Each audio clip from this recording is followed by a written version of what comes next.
verse number 8. Right?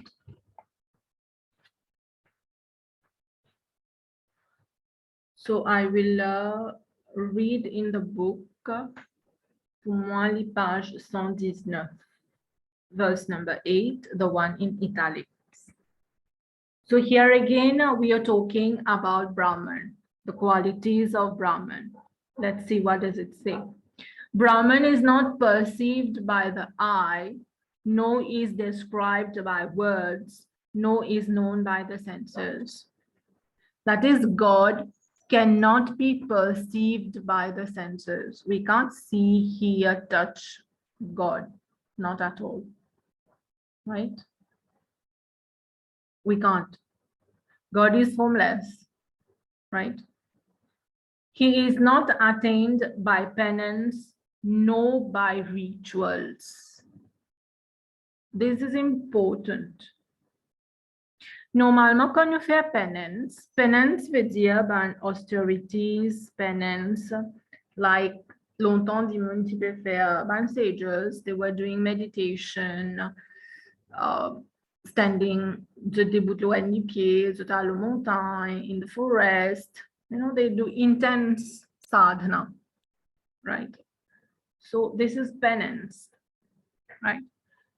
And we have people also who like doing rituals. Rituals, nous tombons dans des mondes qui nous fait beaucoup rituals.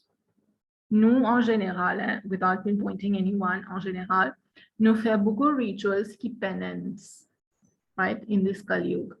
Rituals like, let's say we are doing Durga Puja, Ram Navami, Mahashivratri, nous pouvons faire rituals, nous pouvons faire Havan, nous faisons sanskar, c'est des rituals, when Shiv Puja, whatever Puja, c'est des rituals that we do, right? So here, see what it says. God is not attained by penance or by rituals, right? It's not contradictory at all. Okay, we'll see why he says so. When the mind is purified by the light of knowledge, then one can realize the absolute by meditation. Il y a trois affaires linkées là. Penance, rituals, meditation. Right? Now, let's assume we are in Satyug. Let's assume we are in Satyug. In Satyug, it was easy to get liberation. People were just connecting to God in meditation. That was easy for them. Very easy for them, right? They were doing meditation. Then Yug changed. We got the Treta Yuga, we got the Dwapar Yuga. We knew many people, many sages, Git Kumar Ravan, Margaret Demovi, but he did many penances. For many days, he did meditation, Siban penance, right? But here it says, by the penance, confess about austerities, by penance, we can't achieve God, we can't reach him. Et non plus quand on fait rituals. In the Upanishad, it has been said that the rituals are like unstable boats. Rituals are like unstable boats. Si you prend an unstable boat ou aller ou travel, for sure you are going to fall in the water, you're going to get drowned. If not get drowned, but at least to fall in the water. Means we won't reach our destination safely, right? So rituals like unstable boats, malgré que it has been prescribed in the scriptures, nous besoin faire rituals. But you know, the thing is what? Certain rituals, for example, they come for certain kind of persons, for certain kind of people. Not everyone, nous tous nous pas la même capacité dans nous. All of us, we don't have the same talent, we don't have the same skills, we don't have the same capability. Some people will need rituals to reach God. Some people will need penance, austerities to reach God. Get de nos jours, quand nous fait Kavedi, je marche sur sable, je marche sur sable, je marche sur sleepers of nails, ban clous, et non marche sur le feu, qui n'en appelait. But it's ban severe penance, severe austerity that people are doing. So for certain people, this work for them. This is their way of showing their devotion, right? We are not judging anyone, but they are correct in their own way. But you know what will happen at the end? Let's say un fait commence your spiritual and religious life. You are practicing what we do on Kavedi, you are practicing everything. You are doing all kind of rituals. Ça, c'est our initial stage. Gradually, when we are going to evolve on the path of spirituality, nous pour réaliser nous-mêmes que tout ça là actually is not that important. What is important is meditation. Je vous remarquer, souvent, man dit qui sont spiritual, je bien avancé in spirituality, je pas faire all kinds of rituals. Pas dire they don't believe in God. Of course they believe in God, right? But these rituals will have actually no meaning for them. Rituals, les comment dire quelque part un savior pour nous, penance, les aide nous pour évoluer in the path of spirituality and religious life. But gradually it comes like you will see you won't need the rituals and penance. You will just sit in meditation. We are going to be connected to the Supreme. That is the highest form of devotion. But lowest form of devotion, c'est quoi? Like we are doing marche les faits, tout ça. Ça, c'est these types of devotion, okay, no fairly, right? But it's about lower type of devotion. The higher type of devotion is just you sit, you are connected automatically to the Supreme. Nous pas besoin aucun medium. You know, the penance, the rituals, they are acting like medium between nous avec bon Dieu. Right? Si maintenant vous dites bon Dieu, moi adore toi, moi content toi, de nos jours, nous pouvons faire un ritual pour faire bon Dieu la connaît, moi content toi. Right? But arrive, comme on dit, arrive un moment, this medium won't be needed. We will be connected directly to the Supreme through meditation. That's why in this verse, it is saying that rituals, penance is, through these, we can't attain God. How can we attain God? By knowledge, by doing meditation, right? But what is unfortunate, I don't know if you have observed this. Nous, dans nos sociétés asiatiques à Maurice, nous donnons plus beaucoup l'emphase aux rituals. I guess you will agree. Low rituals, Ganesh Chaturthi, this and that. We don't say we don't have to do. Nous bien faire, right? You know, instead of comme si nous pas faire non, at least we do the Ganesh Chaturthi, at least we do this and that. But you know, the point here is when I'm doing puja for Ganesh Chaturthi, for example, the priest is reciting so many mantras, the priest is telling us to do so many things during the rituals. Do we know why are we doing? Question number one, do we know why are we doing these things? Do we know what are the meaning of the mantras? Do we know what is the priest saying in the mantras? If we don't know, c'est ça. Rituals are like unstable boats. You know, prayer is communication to God, right?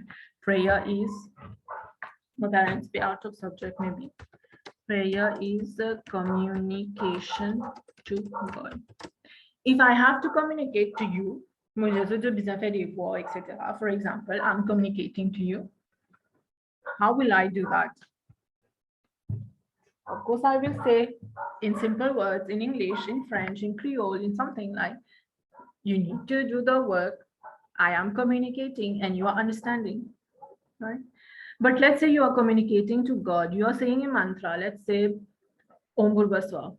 I guess all of you know that. Om Bhurvaswa and all. You are saying that. And you don't know what you are saying in the verse. Means you don't know what you are communicating to God. Right? That's why rituals are like unstable boats. If we are doing a ritual and we know the meaning, we know everything, we know the significance, that is perfect. Right? So here in this verse, point to be noted, rituals, through penance, we can't really attain him. We can attain him through meditation, right? Bon, il y a beaucoup de choses que je expliquer là, but you know, Hinduism, in a place pour tout du monde in Hinduism. If you want to do ritual, you don't want to do rituals, you want to do meditation only, you want to help only, to do good actions only. Even in Hinduism, il y a un secte qui appelle athéisme. Ça aussi existe, right? It's not in your syllabus, yes, but it's there. Hinduism is so vast, right? That's why I'm telling you, for some people, rituals work. For others, it's pas important faire rituals. If we don't do rituals, it does not mean God will be upset with us. Never. Beaucoup de monde dit ça, I guess. Maybe grandparents, parents, maybe they can say, c'est une tradition, nous avons fait, and all. Fine. I respect tradition. In my house also, tradition is being followed. But quand pas de meaning of something, I prefer not to do it. Right? We need to always understand why. The Vedas has said, never follow any teaching blindly. Buddha also said that. Even Ved Indian, never follow anything blindly. If you believe in it, you follow it, you do it. If you don't believe in it, don't follow it just because someone else is doing, right? Bon, like this, and beaucoup would dire, but let's see this, right? So this is verse number 8. Verse number 9, pour moi, les pages 121. By means, I read, by means of the light of intellect, that is intuitive power, qui nous appelle intuition, one should know the subtle self within the body, which is permeated by life force in a five-fold way, namely prana, apana, vyana, samana, and udana. Men's thought is interwoven in the senses. When that thought is purified, when there is purified understanding only, then the Atman reveals itself, right? So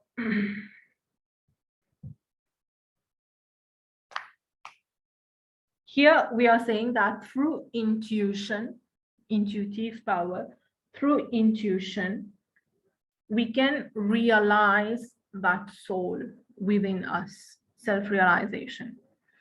Maintenant, intuition n'est pas développée just like that.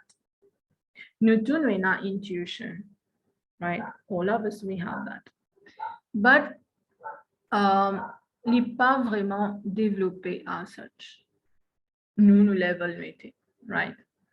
So we need to work for that. Lots of reading, lots of meditation, especially, should be done to improve in that, to enhance that skill, maybe. right? Intuition or intuitive power. We need to be pure in thoughts, to be pure in thoughts, in words, in deeds, in actions, to be able to develop a strong intuition. Ce qui fait méditation beaucoup, Lily develop strong intuition. That's why those who do lots of meditation, zut kavin ban clairvoyant, zut kapavin, like they know what is going to happen before it really happens, right? These things can be developed. But that is not the point here. We are talking about the soul. Through intuition, we can realize that soul, right? In our demon, through intuition, they can know their past birth as well. This is also possible, right? So man's thought is interwoven with the senses. Numan thoughts, Numan senses, the interwoven, the interlinked, right? Fait comme si you saw a very nice dress, right? Your eyes, your sense, your eyes saw a very nice dress. Ou l'esprit ou pensée dit, oh, next week I'm going to save so much money or bien this much of money to be able to buy that dress because there will be a wedding. I will wear that dress. I know. Qui avait la senses in function, nous trouve the dress, and the mind started working, the thoughts started working. And bien sûr, nous pensons beaucoup d'affaires, right? So that's the thoughts and the senses, they are interwoven. That's why these, c'est ça même, 6 affaires qui faisaient control. 6 comment? 5 senses and the mind, les faire 6. Souvent, des fois, nous disons 6e sens, no? Intuition. So the 5 senses and the thoughts, they have to be purified. The thoughts need to be purified. Tout ça là, comment nous pouvons gagner ça? We talked about it in verse number 8. Through knowledge, through reading of scriptures, through meditation, right? Then we can reach that level where our thought is purified. You know, souvent des fois, nous pensons mauvais point de vue. All of us, we do that. I can also do that. Let's say I'm not appreciating someone. I just thought like, oh, you're such a bad person. Okay, you know, this one pensée, ça, du mauvais demon. It's a bad thought already. Pas besoin de penser à une plus grande affaire qui peut arriver, non? Even you say he's a bad person, this is a negative thought already. So comme ça, in a day, we have so many, we can say hundreds of negative thoughts maybe in a day. So this should be purified. Tous les temps qu'on se gagne un negative thought, you just cancel the thought. Sinon, bon, ça c'est pas in our syllabus. Sinon, qui arrive, it materialize, it becomes true actually. Parce que tout ce qui nous pense, tout ce qui nous cause, il arrive. Comment? Parce que when we think, when we say something, there are vibrations and frequencies, vibrations. Dès la qu'arrive, sa vibration, ça, il reste tout le temps dans l'atmosphère. And one day, sooner or later, it will materialize, right? That's why if we think bad for someone, let's say man pense, oh, he is such a bad person, il est bien méchant, and ça fait mauvais bien arriver, right? Man dit penser. So what do? It's a bad thought. Ou just penser que ayo man pense des affaires, so I cancel the thought. Okay? We should do that. Sinon, qu'arriver, jamais nous pourrons arrêter de penser mauvais pour les gens. Et pour nous aussi, hein. Souvent, des fois, nous pensons mauvais pour nous aussi. C'est comment dire, aïe, on pas pour faire ça travail là, moi. It's a bad thing, no? It's negative thing. We are thinking for oneself. For whoever it is, we need to have pure thoughts. And then moksha is there, right? Last verse, number 10. Number 10, pour moi les pages 123. The man of purified nature obtains whatever object he wishes for and those things which he desires. You know, on appelle ça siddhis. No? Like, let's say, you know, Hanuman. Hanuman had Ashta Siddhi, 8 Siddhis. You remember when Hanuman was flying? Hanuman flying, wings, but he flew to Lanka. This is one of the quality. This is one of the Siddhi no Pelsa, supernatural power. Hanuman could also increase the size of his body and decrease the size of his body. Right? In Lanka, we saw that where he increased himself and his tail also became long, right? So these are all siddhis. Kanwariv and Brahma Gyani, all these things are possible. You also, I have, we have these talents, these skills. Bien sûr, mais là, si moi je suis en Amérique, you can't do that really. Because we have not developed all these talents and skills in us. It depends on how facile pour développer. We need to follow everything, to be celibate, perfect control of senses and all, right? So when we reach the stage of Brahma Gyani, what is there? Whatever we wish for, we get it. Of course, I can't wish bad for someone. Comme arrive stage Brahma Gyani, thinking bad for someone does not exist là. Parce que là, this stage, we think only good things, no? Because we have a purified nature. So all our wishes get granted. Junuban wishes. Things which we desire and which we don't desire also. Let's say it had to happen. We had to get something good. We will get it. Therefore, in the book, therefore, he who is desirous of prosperity or happiness should pay honor to the knower of the Atman. So we will get happiness, we will get prosperity, but provided we realize the Atma, provided we realize Brahman, then only it is possible. And Brahma Gyani, liberation is next for him. When he dies, his soul merges with the Supreme Soul, right? So let's do chapter 3, section 2. I know I'm taking much of your time. Nous finissons aujourd'hui. Next week, Leila, nous discuss all the questions, right? So chapter 3, section 2, nous avons des verses là-dedans, right? Verse number 1, pour moi, page 125, right? The self-realized man knows the Supreme Brahman. Ça veut dire ça, Brahma Gyani là, he knows the Supreme Brahman, on whom the whole universe is placed and who shines brightly. God, Brahman lui-même crée l'univers. Lui-même peut sustain the universe. And he is shining in the universe as well. Those wise ones who are free from worldly attached desires, that is, to detach completely from the world, from materialism, serve the very enlightened person who is the knower of the self, as though he is the supreme reality.